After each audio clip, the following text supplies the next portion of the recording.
तर नमस्कार मंडळी, आज मी तुमच्यासोबत palak paneer corn सँडविचची recipe share करणार आहे। इथे मी पॅन तापत ठेवलं आहे, पॅनमध्ये मी तेल टाकलं आहे, तेलामध्ये छान कांदा असा परतून घ्यायचा आहे। त्यामध्ये मी पालक ॲड केली आहे, बारीक चिरून घेतलेली। पालकसुद्धा छान अशी मऊ करून घ्यायची आहे परतून। थोडीशी मऊ झाली की आपण त्यामध्ये बॉईल केलेले कॉर्न ॲड करणार आहोत। इथे मी कॉर्न आधीच बॉईल करून घेतलेले, ते सुद्धा पालकबरोबर छान असे परतून घ्यायचे आहेत। छान असं 2 मिनटं परतून झाल्यानंतर आपण त्यामध्ये चवीनुसार मीठ घालून घेणार आहोत आणि पाववाटी दूध घालून घेणार आहोत।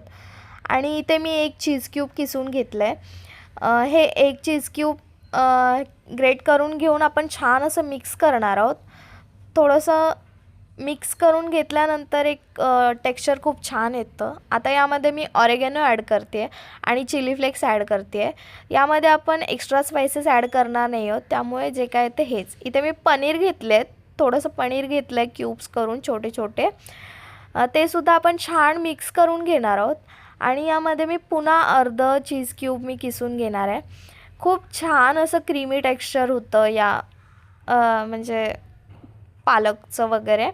तर तुम्ही नक्की ट्राय करा आणि खायलासुद्धा खूप क्रीमी क्रीमी छान लागतं। नक्की ट्राय करा मुलांच्या टिफिनला वगैरे। छान असं आपली भाजी रेडी झाली आहे। इथे मी ब्राऊन ब्रेडवर छान असं शेजवान चटणी लावून घेतली आहे, बाजूला मी तवा तापत ठेवला आहे। इथे शेजवान चटणी लावून घेऊन मी यावर एक एक चीज स्लाइस ठेवणार आहे। तुमच्या आवडीनुसार तुम्ही चीज स्लाइस किंवा चीज ग्रेट करून तुम्ही तुमच्या सोयीनुसार तुम्ही वापरू शकता। इथे माझ्याकडे अवेलेबल होते चीज स्लाइस, म्हणून मी 2 चीज स्लाइस 2 सँडविचवर ठेवलेत।